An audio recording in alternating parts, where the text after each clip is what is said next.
Good morning, everyone. Let us do this. Let us do the first sum on liquidation of companies. We have discussed what is liquidation. Liquidation is similar to piecemeal. Piecemeal is for the firm. Liquidation of companies, from the name itself, you can understand that here a company is getting closed down. An official is appointed, an administrator is appointed, known as the liquidator, who will look after the process of liquidation.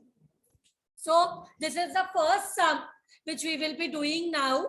The balance sheet of Not So Well Company Limited as on 31st December 2017 was as follows. The name of the company is Not So Well Company Limited. इसका share capital दिया है. Share capital में 8,000 preference shares है. Liability side में 10 rupees का 8,000 into 10 80,000. 12,000 equity shares है 10 rupees का 12,000 into 10 1,20,000. Bank loan is there for 4 lakhs. 8% debentures is there for 1 lakh. Interest outstanding on debenture is there 8,000. Creditor is there 2 lakhs. तो piecemeal में क्या करते थे, हम लाइबिलिटी को आइडेंटिफाई करते थे, काउंट करते थे. तो यहाँ पे भी हमें जो भी असेट्स को बेच के पैसा मिलेगा उससे लाइबिलिटी को पे करना है. See, liquidation is similar to piecemeal. There also was a order of payment. Here also there is a order of payment. पहले preferential creditors को pay करते. Who are the preferential creditors? Government dues, employee dues are preferential creditors जिसको पहले pay करना पड़ता है. फिर उसके बाद हम डिबेंचर, फर्म में तो नहीं होता बिकॉज डिबेंचर इशू करने का राइट सिर्फ कंपनी को है. तो debenture holders having floating charge, having charge on not a specific asset but all asset, वो फिर unsecured creditors को पे करते. उसके बाद ही हम contributionaries मतलब हमारा शेयर होल्डर्स को, बाहर वालों को सबको पे करने के बाद हम इनसाइडर्स को पे करते हैं. उसमें भी पहले पे करते प्रेफरेंस शेयर होल्डर्स को, उसके बाद finally equity share holders. That is the order of payment. That is the order of payment. Here we can see preference shareholders है, equity shareholders है, बैंक लोन है, debentures है.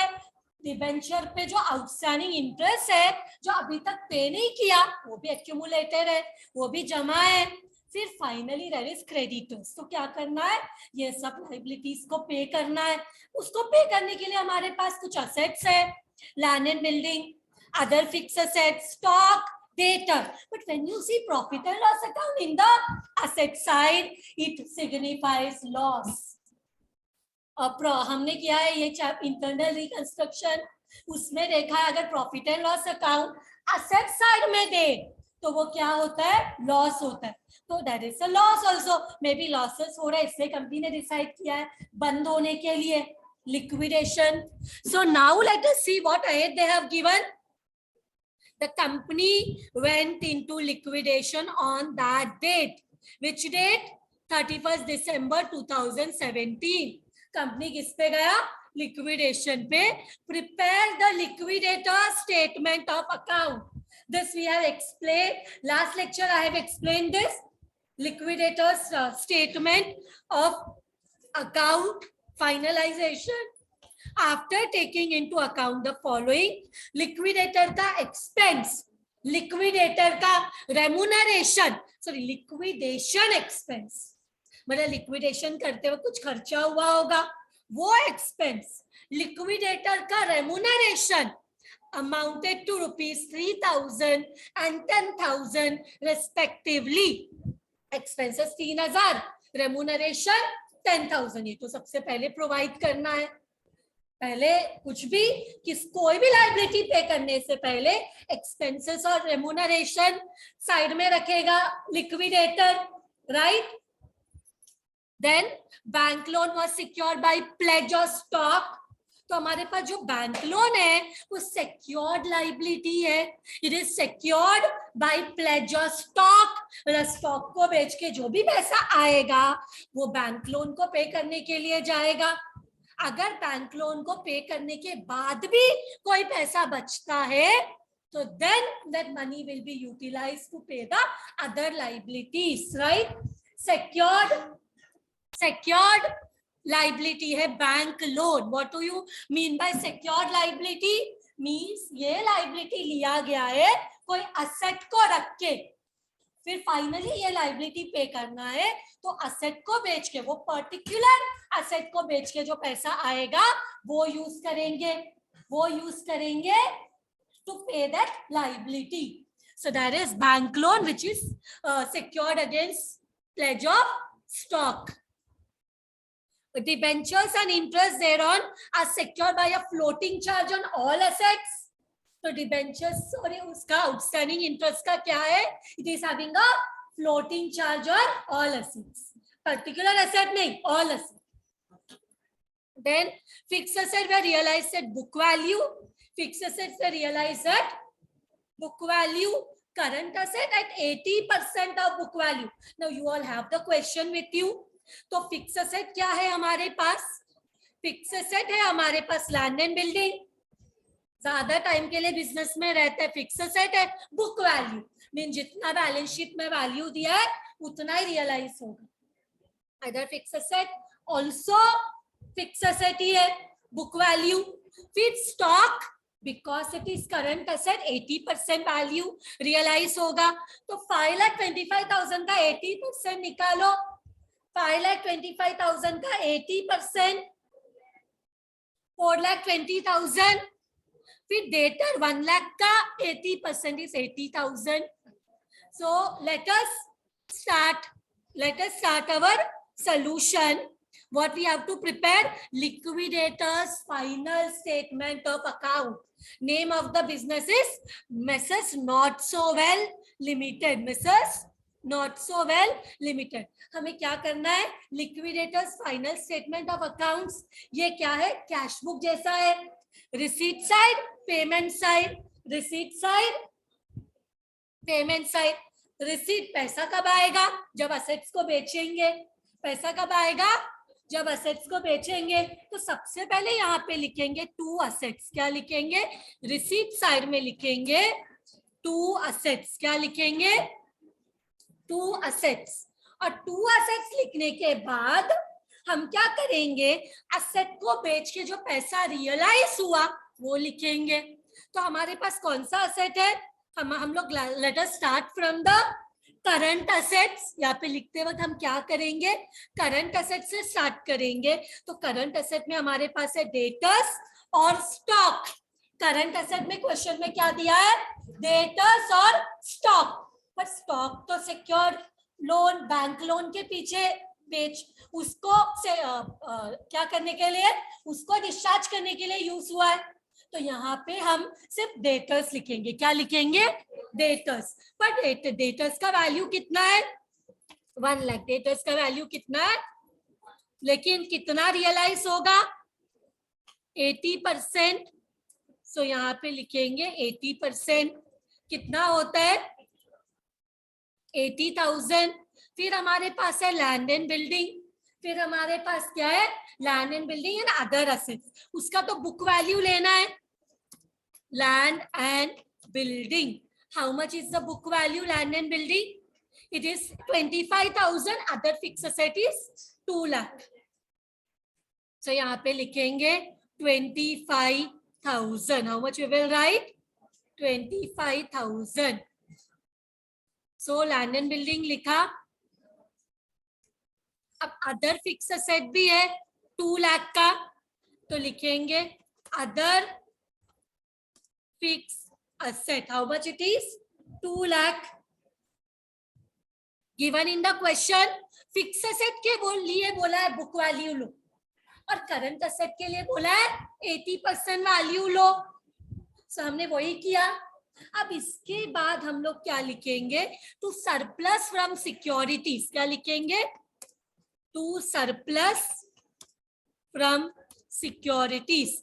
अगर कोई पार्टली पेड शेयर होता और क्वेश्चन में दिया है कि उसका रिमेनिंग अमाउंट कंपनी कॉल कर रही है, तो भी इधर ही लिखते call amount receive from shares. But ऐसा यहाँ पे कुछ भी नहीं है, बिकॉज जितने भी शेयर्स है फुल्ली पेड अप है, प्रेफरेंस शेयर भी और इक्विटी शेयर भी, कुछ पार्टली पेड शेयर्स नहीं है। सो यहाँ पे सरप्लस फ्रॉम सिक्योरिटीज में हम लिखेंगे क्या, असेट रियलाइज्ड। क्या लिखेंगे, असेट को कितना रियलाइज किया, रियलाइज मतलब सेल किया तो कितना पैसा आया। तो अभी हमारा जब लिक्विडेशन हो रहा है तो सब असेट्स को बेचेगा लिक्विडेटर, एंड उसके बाद जो पैसा आएगा उससे लाइबिलिटी को पे करेगा। सो असेट रियलाइज कितना है, स्टॉक है 5,25,000 का, बट क्या पूरा पैसा मिलता है करंट असेट का, कितना पैसा मिलता है, 80% given in the question. So how much is 80%? We have already calculated. अब इसमें से लेस करेंगे बैंक लोन, क्या लेस करेंगे, सिक्योर्ड क्रेडिटर्स लेस करेंगे हमारा secured creditors, which is what, secured creditors is what, bank loan. Bank loan का क्या अमाउंट है, check in the question, 4 lakh है bank loan, in the question it is given 4 lakh. So यहाँ पे less करेंगे 4 lakh. So outer column में कितना surplus बचेगा सिक्योरिटी से, 20,000। मतलब हमारे पास टोटल इतना पैसा है, हमारे पास क्या है, टोटल इतना पैसा है। Add all of them, 80,000, 25,000, 2 lakh and 20,000, it is 3,25,000। हमारे पास टोटल इतना पैसा है। तो इसमें से हम क्या करेंगे, come to the working note, come to the working note, देखते हैं कि हम कैसे लाइबिलिटीज को पे करेंगे। ठीक है, यहाँ पे वर्किंग नोट में देखते हैं, amount realized from assets, amount realize from assets कितना है, अमाउंट रियलाइज फ्रॉम असेट्स कितना है, 3,25,000। सारे असेट्स को बेच के लिक्विडेटर के पास 3,25,000 आया, इसमें से लेस करेंगे ऑल एक्सपेंसेस लाइबिलिटीज। तो इसमें सबसे पहले लिक्विडेशन एक्सपेंसेस, सी लिक्विडेशन एक्सपेंसेस 3,000 है, look in the question, liquidator expenses 3,000, remuneration 10,000, सबसे पहले ये पे करना है। सो जितना भी पैसा आया उसमें से लेस किया पहले 3,000 लिक्विडेशन एक्सपेंसेस, फिर हम पे करेंगे लिक्विडेटर रेम्यूनरेशन। क्या पे करेंगे, लिक्विडेटर्स रेम्यूनरेशन, जो कि है 10,000। अभी इसके बाद देखो कौन सा लाइबिलिटी को पहले पे करना है, go to the question, see how many liability we have. Preference share holder को पहले देंगे, इक्विटी शेयर होल्डर को पहले देंगे, शेयर होल्डर्स को तो एंड में पैसा देंगे, जब पहले आउटसाइडर्स को पे करना है। बैंक लोन तो ऑटोमेटिकली पे ऑफ हो गया, बिकॉज बैंक लोन वैसे सिक्योर्ड लोन, स्टॉक को बेच के बैंक लोन खत्म, पे कर दिया। 8% डिबेंचर्स को पहले पे करेंगे। बताओ डिबेंचर और क्रेडिटर्स में पहले किसको पे करेंगे, अगर यहाँ पे प्रेफरेंशियल क्रेडिटर्स होता तो पहले प्रेफरेंशियल क्रेडिटर्स को पे करते, बट ये क्वेश्चन में प्रेफरेंशियल क्रेडिटर्स है ही नहीं, तो उसके बाद हम डिबेंचर्स को पे करते हैं, having floating charge on all assets. तो पहले डिबेंचर और साथ में इंटरेस्ट भी, सो डिबेंचर 1 लाख और इंटरेस्ट 8,000। उसके बाद अनसेक्योर्ड क्रेडिटर्स 2 लाख, क्रेडिटर्स कितना है 2 लाख। सो समझा, पहले क्या करेंगे, वी विल पे, ना इतना पैसा है, आराम से हम पूरा डिबेंचर को पे कर सकते हैं। 8% debentures 8% debentures plus interest, right? Debenture और उसका आउटस्टैंडिंग इंटरेस्ट कितना डिबेंचर होल्डर्स को देंगे, किसको देंगे? डिबेंचर होल्डर्स को क्या देंगे हम? उनका प्रिंसिपल अमाउंट और इंटरेस्ट, बराबर? तो यहीं पे लिख लेते हैं क्या देना है, प्रिंसिपल प्लस इंटरेस्ट। कितना हो जाएगा? 1 लाख प्लस 8,000, 1,08,000। इसके बाद भी पैसा है हमारे पास, क्या हम क्रेडिटर्स को पे कर सकते हैं? Who are our unsecured creditors? 2 lakh पूरा दे सकते हैं? जरा देखो इसके बाद कितना पैसा आता है, माइनस करके कितना पैसा बचता है। देखो हाउ मच वी गेट, 4,000 बचता है। तो amount left for payment to contributories, कितना पैसा बचा है? ये पूरा माइनस करके 4,000, बराबर? कितना पैसा बचा है?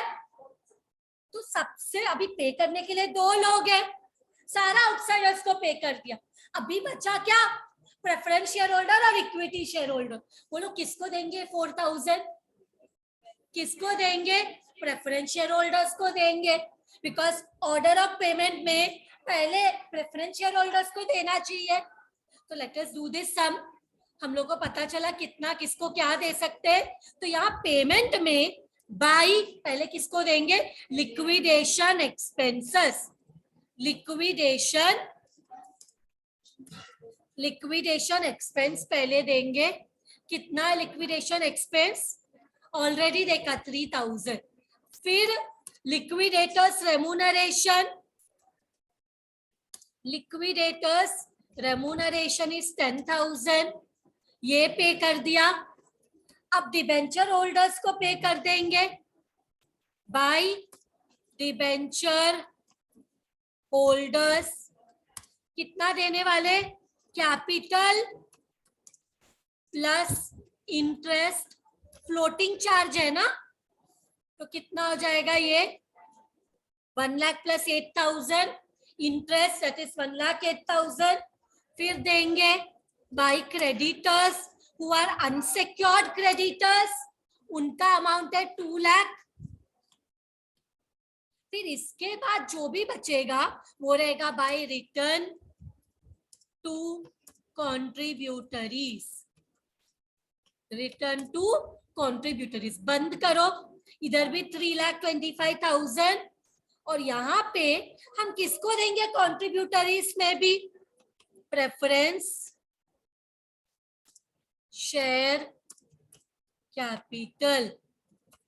जो नहीं पे किया वो डेफिशिएंसी हो गया, जो नहीं पे किया हमने वो क्या हो गया? डेफिशिएंसी, लॉस हो गया। जितना पे कर दिया, जो नहीं किया that is a deficiency, loss. With this some is done. Let us do the next sum. A liquidator is entitled to receive remuneration at 2% on the asset realized. मतलब जितने भी assets को बेचेंगे उसमें लिक्विडेटर को 2% का कमीशन मिलेगा। जो भी asset सेल करेगा उस पे लिक्विडेटर will get 2% का commission. All whatever assets he is selling, he will get 2% का commission. 3% on the amount distributed to preferential creditors. Preferential creditors को जो पैसा दिया, पे किया, उस पे 3% का commission and 3% on the payment made to unsecured creditors. मतलब ये जो लिक्विडेटर है इसको 2% का कमीशन मिलेगा assets को सेल करने पे, रियलाइज पे। 3% का कमीशन मिलेगा on payment to preferential creditors plus 3% commission on payment to unsecured creditors. तो ये क्वेश्चन में दिया हुआ है, हमें क्या फाइंड आउट करना है। देखो, the assets were realize for 45 lakhs, मतलब 45 lakhs पे उसको 2% कमीशन मिलने वाला है। बोला है ना, असेट जितना भी रियलाइज होगा उस पे 2% कमीशन। सो असेट में कितना रियलाइज हुआ, 45 lakhs, against which payment was made as follows: liquidation expense was 50,000, secure creditor was 15 lakh, secure creditor पे कोई remuneration नहीं है ना, preferential creditor was 1,25,000 जिसपे 3% का remuneration है, और unsecured creditors दिया है क्या, the amount due to unsecured creditors was rupees 15 lakhs, मतलब ये लिक्विडेटर को 2% रेमुनरेशन कमीशन मिलेगा असेट्स रियलाइज पे, 3% प्रेफरेंशियल क्रेडिटर्स पे, 3% अनसेक्योर्ड क्रेडिटर्स पे. You are asked to calculate the total remuneration payable to liquidator. Calculation shall be made to the nearest multiple of the rupee. Round of ऐसे करके बोला है. तो चलो let us start this sum. So सबसे पहले remuneration निकालना है ना. What we have to calculate? Calculation of remuneration payable to the liquidator. What we have to find out? Calculation of remuneration payable to liquidator. Liquidator. Okay. सबसे पहले asset realize पे 2%. तो यहाँ पे लिखेंगे asset realized remuneration कितना मिलने वाला है.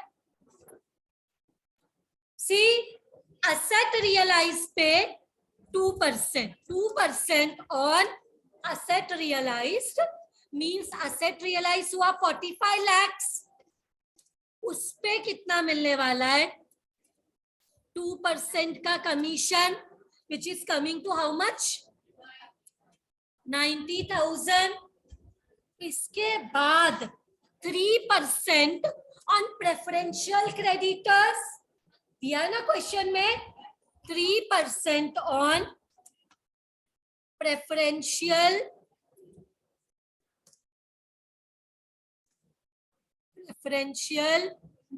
creditors,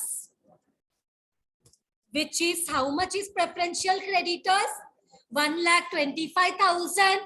Preferential creditor is 1,25,000. So 1,25,000 into 3% कितना आ रहा है, 1,25,000 into 3%. Are you getting 3,750?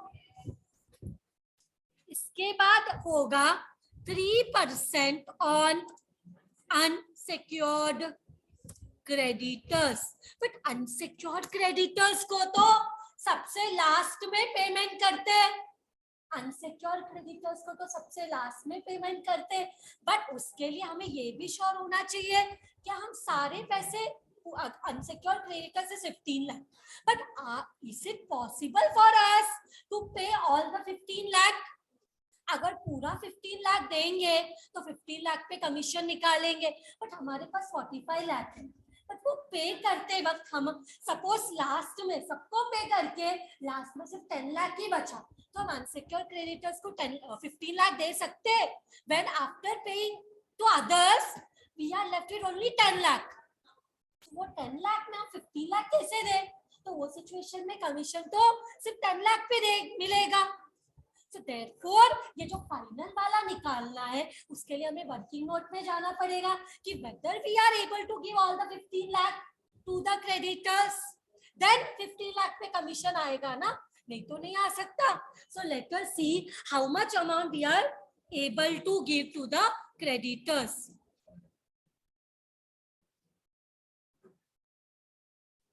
One minute. Asset realized asset realize कितना हुआ? 45 lakhs, right? Asset realize is 45 lakh, इसमें से लेस करना है लिक्विडेशन एक्सपेंसेस। लिक्विडेशन एक्सपेंस कितना है? It will be given in the question. Liquidation expenses 50,000. So liquidation expense 50,000. Then secured creditors. Secured creditor जो है वो कोई तो असेट पे secured रहेगा, तो असेट को बेच के ये क्रेडिटर्स पे हो जाएगा।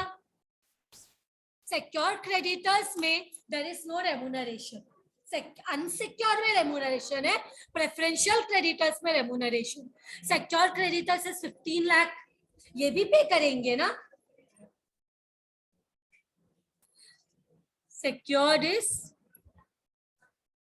15 lakhs.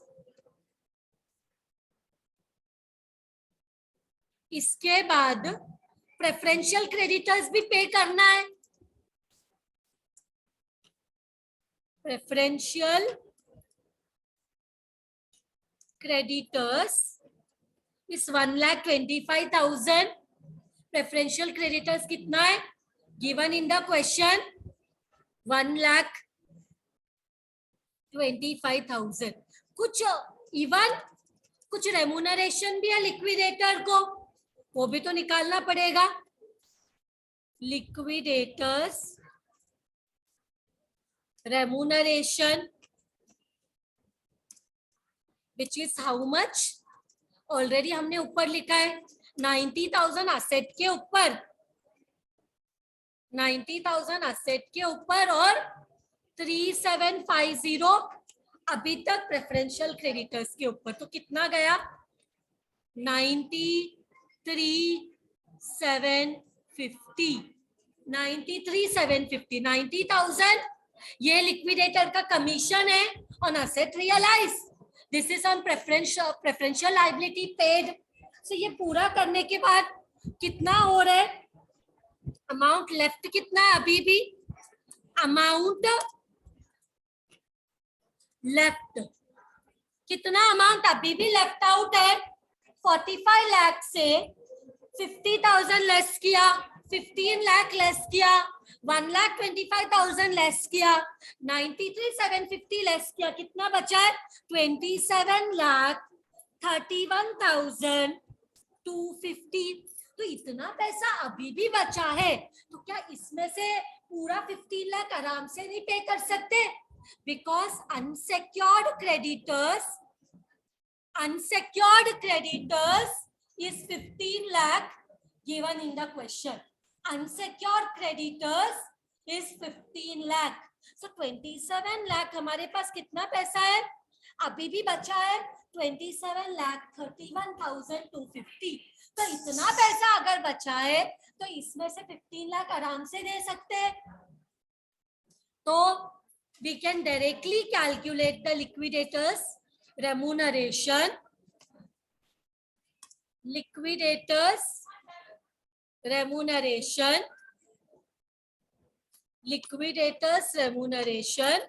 on unsecured creditors is how much? 15 lakh पे कितना परसेंट? 3%. कितना होता है? 15 लाख पे 3%. 15 lakh पे 3% is how much? 45,000. 15 lakh पे 3% is, so here we can write working note में देखो 45,000 कितना हुआ? अनसेक्योर्ड क्रेडिटर्स में उसको 45,000 मिलेगा 3% 15 लाख पे। सो टोटल रेम्यूनरेशन कितना है? Take the total, this was only asked. Total remuneration, add all of this, we get 1,38,000 750, 1,38,750. अभी एक और पॉइंट है in this sum which I want to let you all know. अगर 15 लाख नहीं बचा होता तो, अगर 15 लाख नहीं, उससे कम पैसा बचा होता तो हम पूरा अनसिक्योर्ड क्रेडिटर्स नहीं पे कर सकते. तो वो सिचुएशन में जितना भी अमाउंट हम पे कर सकते हैं इनटू रेम्यूनरेशन का जो परसेंटेज है 3% अपॉन 100 प्लस जो भी रेम्यूनरेशन का परसेंटेज है दैट इज 3, तो 103. तो अगर ये क्वेश्चन में हमारे पास पूरा अमाउंट पे करने जितना पैसा नहीं होता तो हम कमीशन कैसे निकालेंगे? हम कमीशन निकालेंगे amount which is there left out which will be paid to the creditors into remuneration percentage upon 100 plus remuneration percentage. मतलब suppose 7 lakh बचा तो 7 lakh into 3 upon 103, 100 plus remuneration का परसेंटेज. ये और अच्छे से समझेगा जब हम नेक्स्ट वाला सम करेंगे, क्योंकि नेक्स्ट वाला सम इज बेस्ड जहां पे पूरा पैसा सपोज अवेलेबल नहीं है. तो कौन सा हमारा फॉर्मूला रहेगा? हमारा फॉर्मूला रहेगा this amount available into remuneration percentage upon 100 plus remuneration percentage. अगर रेमुनरेशन परसेंटेज 2 है, रेमुनरेशन परसेंटेज 2 है तो अमाउंट अवेलेबल सपोज क्रेडिटर्स को पे करने के लिए 10 लाख बचे, 10 लाख इंटू 2, अगर रेमुनरेशन परसेंटेज 2 है तो इंटू 2 डिवाइड बाय 100 प्लस 2, 102. अगर रेमुनरेशन परसेंटेज 5 है तो अमाउंट अवेलेबल है 10 lakh into 5 divide by 100 plus 5, 105. ऐसे डाल के हमें कमीशन निकालना है. ऐसे डाल के हमें क्या करना है? कमीशन निकालना. Let us do this sum now. A liquidator is entitled to receive remuneration at 2% of the assets realized, like previous sum. जितना भी असेट को बेच के पैसा मिलेगा उसके ऊपर 2% का कमीशन. फिर 3% of the amount distributed among the unsecured creditors. Unsecured creditors को जितना भी पैसा मिलेगा पे होगा उसका 3%. Asset realise ₹25 lakh. असेट से कितना मिला? 25 लाख. उसका 2% लिक्विडेटर को रेमुनरेशन मिलेगा. Against which payment was made as follows: liquidation expense 25,000, preferential creditors 75,000, secured creditors 10 lakhs. Calculate the amount payable as remuneration to the liquidator. यहाँ पे preferential creditors पे कोई remuneration नहीं है. ये सम में लास्ट सम में प्रेफरेंशियल क्रेडिटर्स पे भी 3% रेमुनरेशन था, ये सम में नहीं. सिर्फ असेट जो सेल होगा उस पे 2%, अनसेक्योर्ड क्रेडिटर्स पे 3%. Let us start. Remuneration of the payable to the liquidator. Asset कितना percent? 2% on assets realized, which is how much? 25 lakh का 2%. 25 लाख का 2% आपको 50,000 मिल रहा है. 25 लाख का 2% is 50,000. अभी है 3% on unsecured creditors. 3% on, यहाँ पे preferential creditors भी है क्या? See, I think it is there. It is there. 3%. See what is there. And see one logic. Even preferential creditors are unsecured. Preferential creditors पे भी कोई security नहीं होता. तो same percentage क्योंकि अनसिक्योर्ड क्रेडिटर्स में 3% बोला और प्रेफरेंशियल क्रेडिटर्स भी अनसिक्योर्ड ही है। प्रेफरेंशियल क्रेडिटर्स मतलब गवर्नमेंट ड्यूज, एम्प्लॉय ड्यूज, वो सब भी तो कोई सिक्योरिटी नहीं होता उस पे भी, तो वो भी तो अनसिक्योर्ड क्रेडिटर्स ही हो जाता है। तो हमें प्रेफरेंशियल क्रेडिटर्स का अमाउंट पता है, तो उसके ऊपर भी हम क्या करेंगे, और preferential creditors, how much it is, 75,000 into 3%. How much is it coming? 2,250.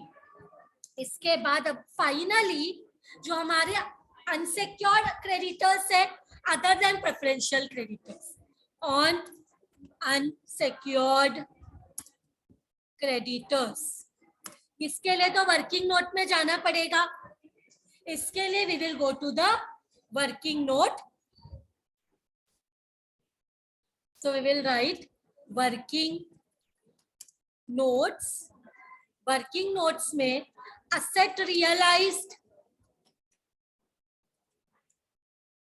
Asset से कितना रियलाइज हुआ, 25 लाख, और इसमें से लेस करेंगे लिक्विडेटर का रेम्यूनरेशन, लिक्विडेटर का एक्सपेंस सबसे पहले, लिक्विडेशन एक्सपेंसेस जो कि दिया है क्वेश्चन में 25,000 given in the question, then less करेंगे preferential creditors, preferential creditor is 75,000, preferential creditors 75,000, फिर पे करेंगे secured creditors, secured creditors is how much, 10 lakhs. फिर इसके बाद liquidation, liquidators remuneration,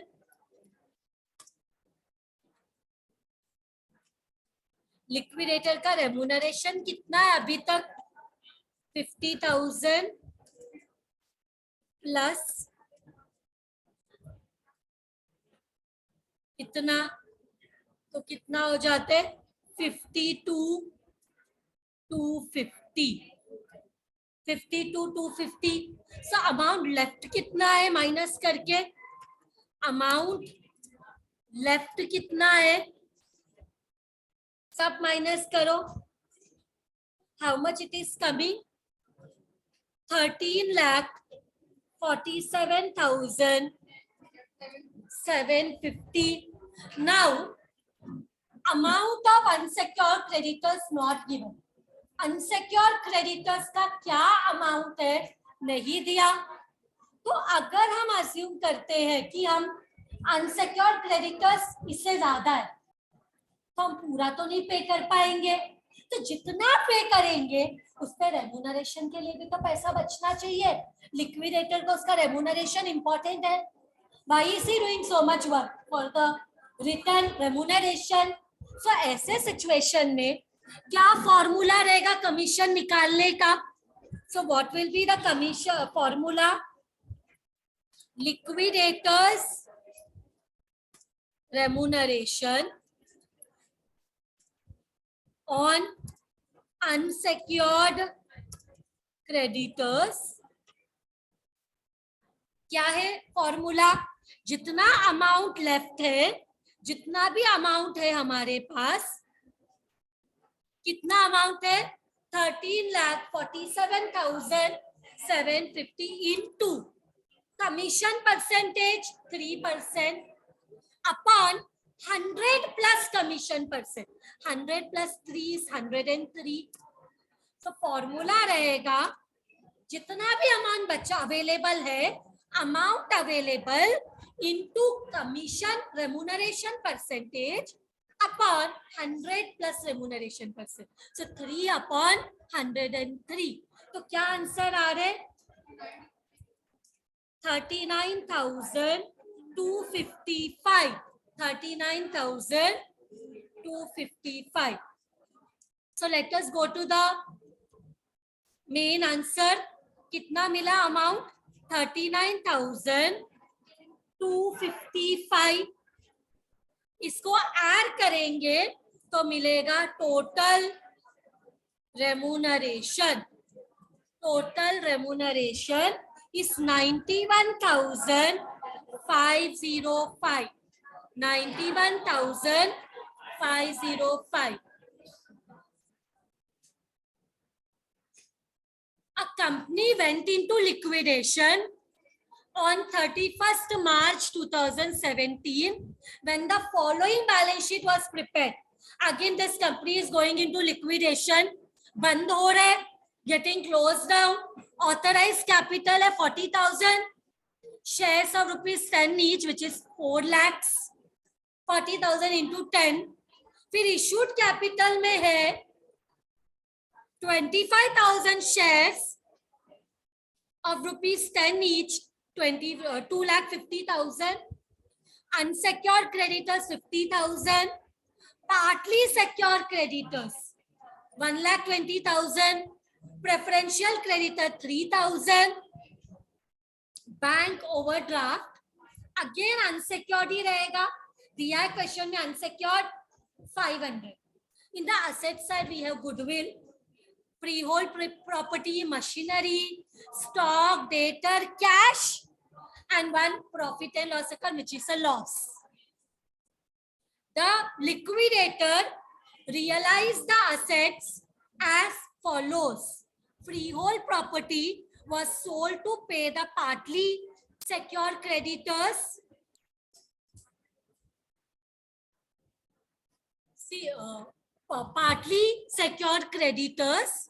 Freehold property क्यों sell किया गया? To pay the partly secured creditors, and it fetched to ₹15,000. देखो freehold premises को sell करके 15,000 मिला, but partly secured creditor is 1,20,000.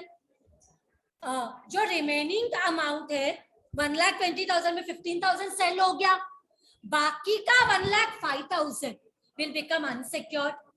1,05,000 will become unsecured. जितना पे कर दिया उतना गया.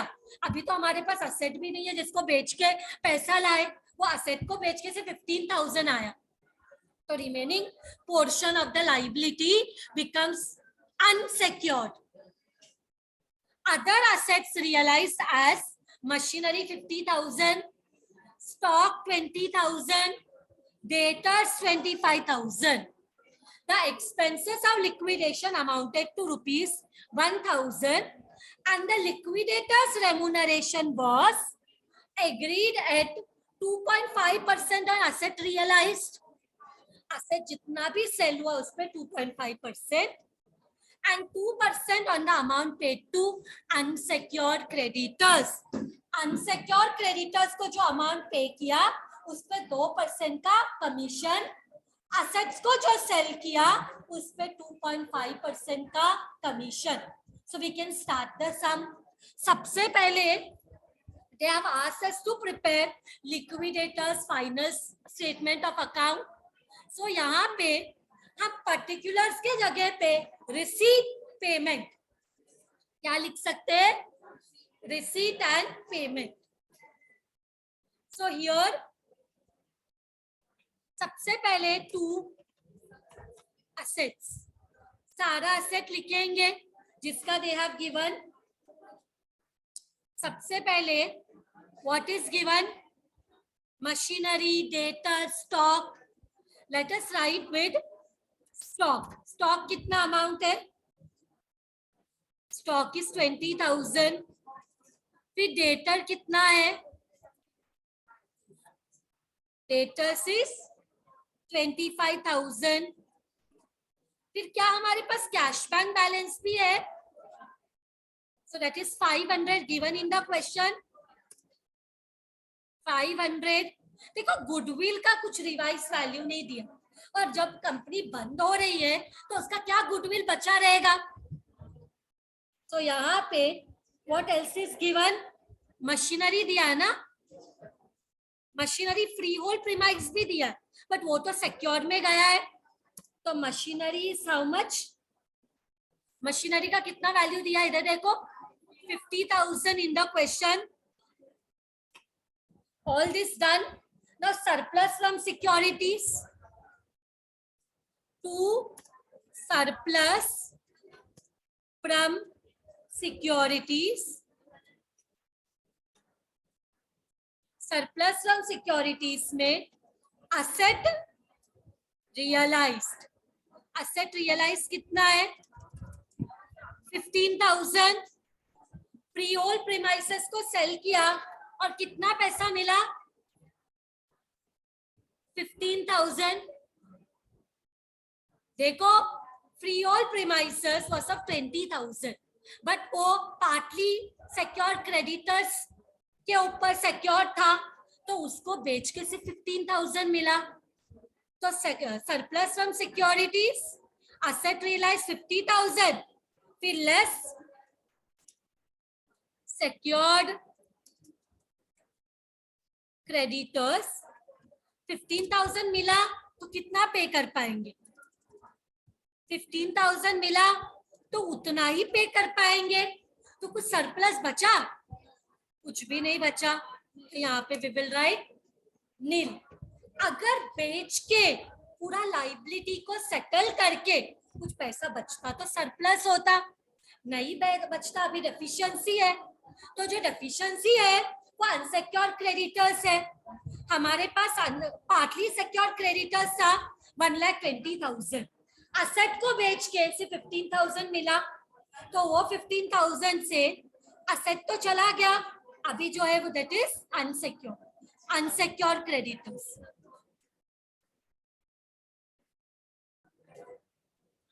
तो add all of this, how much you get?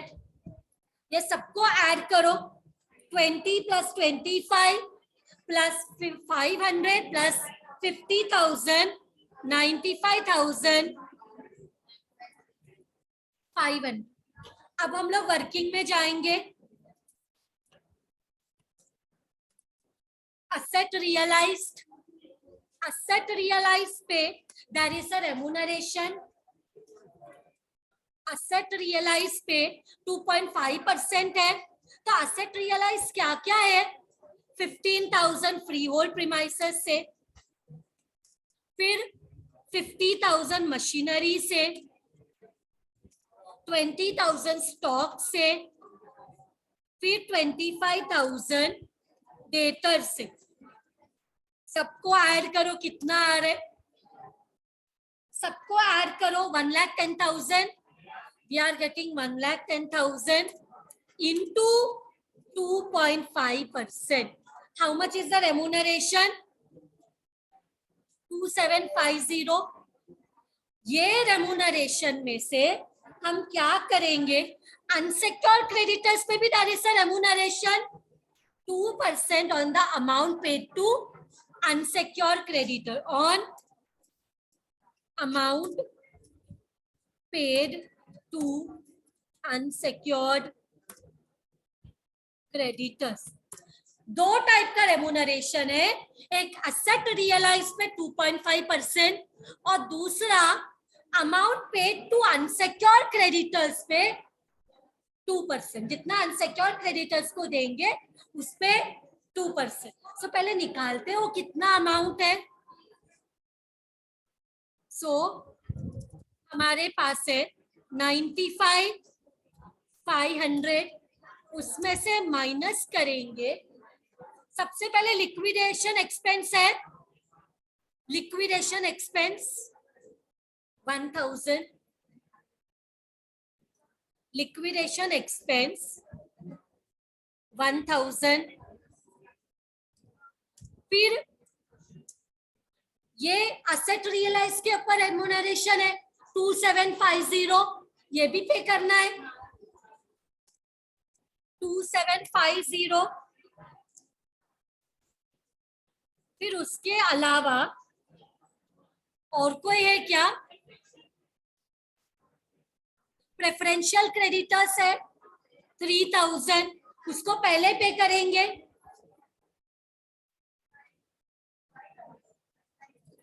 तो कितना पैसा बचते ये सब माइनस करके, ये सब पैसा माइनस करके how much amount are we left with? Because देखो क्वेश्चन में कुछ भी डिबेंचर्स नहीं है, मतलब हमें सिर्फ रेमुनरेशन पे करना है, फिर प्रेफरेंशियल क्रेडिटर्स पे करना है, बाकी बचा हुआ सारा अनसिक्योर क्रेडिटर्स है। सो अनसिक्योर क्रेडिटर्स के लिए कितना पैसा है? 88,750 into कमीशन कितना है? 2% अपॉन 100 प्लस 2 दैट इज 102। देखो कितना कमीशन आ रहा है, कमीशन आ रहे 1740 आ रहे। So total remuneration add both of them 4490. Total remuneration is 4490। अब यहाँ पे आ जाओ पेमेंट्स में, bye liquidation expenses 1000 by liquidators remuneration हमें मिला 4490। अभी किसको पे करेंगे? Preferential creditors by preferential creditors is 3000, right. इसके बाद इसको बंद करो 95,500 और यहाँ पे कितना आएगा? 87,010। इसको बोलेंगे बाय अनसिक्योर्ड क्रेडिटर्स। रेमुनरेशन को छोड़ के अनसिक्योर्ड क्रेडिटर्स को इतना पैसा मिला। This is the balancing figure. With this what has happened, this some is also done. Thank you very much everyone.